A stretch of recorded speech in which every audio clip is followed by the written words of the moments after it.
السلام علیکم دوستو، امپروو یور فیتھ میں آپ سب کو خوش آمدید۔ حضرت سعید بن جبیر رحمۃ اللہ علیہ 45 ہجری کو کوفہ میں پیدا ہوئے۔ ان کی کنیت ابو عبداللہ تھی۔ جلیل القدر عالم، حدیث پر ماہرانہ دسترت، فقہ کے بھی بہت بڑے عالم تھے۔ صحابہ کرام رضی اللہ تعالی عنہ سے ملاقات کی ٹوہ میں رہتے تھے، ان سے احادیث معلوم کرتے اور مسائل سیکھتے تھے۔ قرآن کریم کے نہایت خوش آہنکاری تھے۔ تفسیر قرآن کا اسلوب حضرت عبداللہ بن عباس رضی اللہ تعالی عنہ سے سیکھا۔ حجاج بن یوسف ان کے علم و فضل کا بےحد مداح تھا۔ یہ وہی شخص تھا جس نے انہیں کوفہ کا قاضی مقرر کیا اور پھر آپ کا دشمن اس وجہ سے بنا کہ آپ بنو امیہ کے حریف ابن اشعث کے ہم نوا تھے۔ بنو امیہ کے مقابلے میں ابن اشعث کو حق پر سمجھتے تھے۔ ابن اشعث حجاج کے خلاف معرکہ رائی میں مارا گیا تو حجاج سعید بن جبیر رحمۃ اللہ علیہ کے پیچھے پڑ گیا۔ آپ حجاج کی حمایت سے مزوری ظاہر فرماتے رہے۔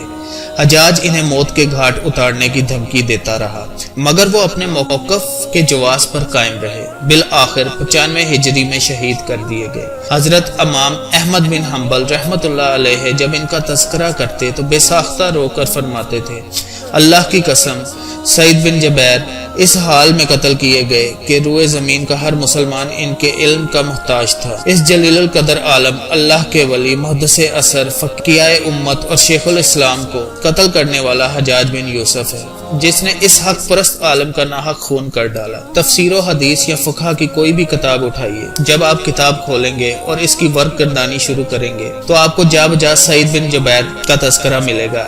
ایسی قیمتی شخصیت کو وقت کے سفاک حاکم نے قتل کر ڈالا۔ سعید بن جبیر کا جرم کیا تھا؟ کون سی ایسی غلطی تھی جو ان کے خون ناحق کا باعث بن گئی؟ ان سے ایسا کون سا گناہ سرزد ہوا تھا جو وہ زیر شمشیر رکھ لیے گئے؟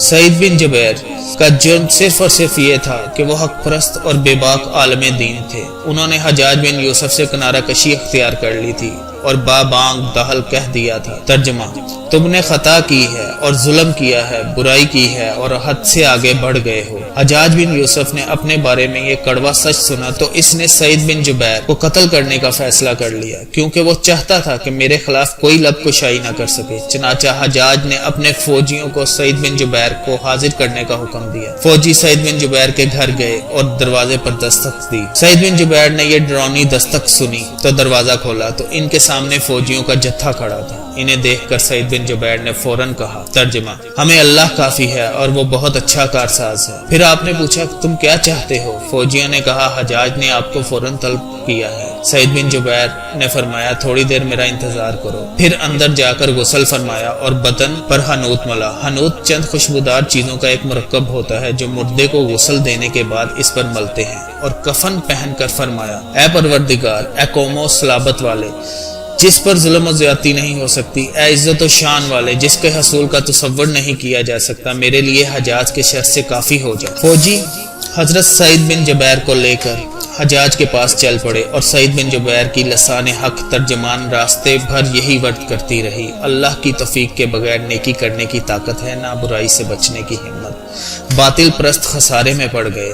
سعید بن جبیر جب حجاج کے دربار میں پیش ہوئے تو وہ غصے میں بھرا بیٹھا تھا اور اس کی آنکھیں غیظ و غضب کی شراریں برسا رہی تھیں۔ سعید بن جبیر رحمۃ اللہ علیہ نے فرمایا، جو سیدھی راہ اختیار کرے اس پر سلامتی ہو۔ حجاج، تمہارا نام کیا ہے؟ سعید بن جبیر۔ حجاج، تم سعید بن جبیر نہیں، تم تو شکی بن قصیر ہو۔ سعید، یہ نام میری ماں نے رکھا تھا، یقیناً وہ زیادہ جانتی تھی۔ حجاج، تم اور تمہاری ماں دونوں بدبخت ہو۔ سعید، غیب کا علم صرف اللہ رب العزت کو ہے۔ حجاج، محمد صلی اللہ علیہ وآلہ وسلم کے بارے میں تمہاری کیا رائے ہے؟ سعید، وہ ہدایت کے نبی اور رحمت کے امام۔ حجاج، میرے بارے میں کیا رائے ہے؟ سعید، تم ظالم ہو، اللہ کے پاس اپنی گردن پر مسلمانوں کے ناحق خون لے کر جاؤ گے۔ حجاج، میں تمہیں سونے چاندی سے نوازنا چاہتا۔ یہ کہہ کر حجاج نے خدام کو حکم دیا کہ سونے چاندی کے 2 تھیلے سعید بن جبیر کے سامنے ڈال دو، جو فوراً ڈال دیے گئے۔ سعید، یہ کیا ہے اے حجاج؟ اگر تو نے یہ مال و متاع اللہ تعالیٰ کے غیظ و غضب سے بچنے کے لیے اکٹھا کر رکھا رکھا ہے تو یہ قابل تعریف ہے۔ اس کے برعکس اگر تو نے اپنے ظلم و تکبر سے فقراء و مساکین کی دولت ہڑپ کر رکھی ہے تو قسم ہے اس ذات کی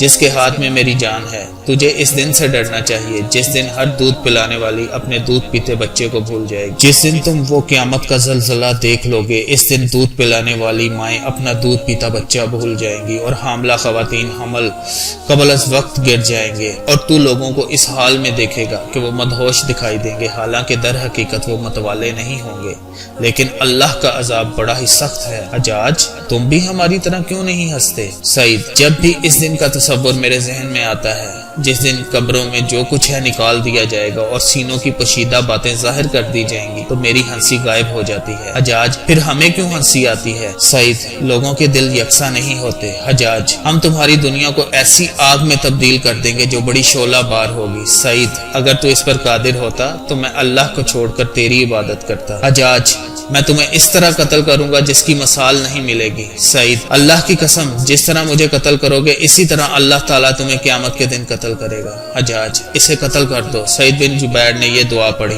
میں نے تو ہر طرف سے منہ موڑ کر اپنا رخ صرف اسی ہستی کی طرف کر لیا ہے جس نے زمین و آسمان کو پیدا کیا ہے، اور میں ہرگز ان میں سے نہیں جو اس کے ساتھ شریک ٹھہرانے والے ہیں۔ حجاج اس کا چہرہ قبلے سے پھیر دو۔ سعید بن جبیر نے یہ آیت پڑھی۔ ترجمہ جس طرف بھی تم رخ کرو گے اسی طرح اللہ تمہارے سامنے ہے۔ حجاج اسے زمین پر ڈال دو۔ سعید بن جبیر نے مسکراتے ہوئے یہ آیت پڑھی، اسی زمین سے ہم نے تم کو پیدا کیا اور اسی پر پھر لوٹائیں گے اور اسی سے تم سب کو دوبارہ نکال لیں گے۔ حجاج ارے تم اب بھی ہنس رہے ہو؟ سعید جو لوگ اللہ رب العزت کو اپنا دل دے دیتے ہیں وہ تیگ و تفنگ سے کب ڈرتے ہیں؟ سعید بن جبیر موت کی آنکھوں میں آنکھیں ڈال کر مسکراتے رہے، پھر انہوں نے وضاحت کرتے ہوئے فرمایا، میں اس لیے ہنس رہا ہوں اللہ تعالیٰ تجھ پر کس قدر حلیم و بردبار ہے، لیکن تو اللہ تعالیٰ پر کس قدر جرأت مند ہے۔ حجاج اسے ذبح کر دو، اے اللہ میرے بعد اس مجرم کو کسی اور پر مسلط نہ کرنا۔ یہ جملہ ادا ہوا اور ادھر سعید بن جبیر کو اس شقی القلب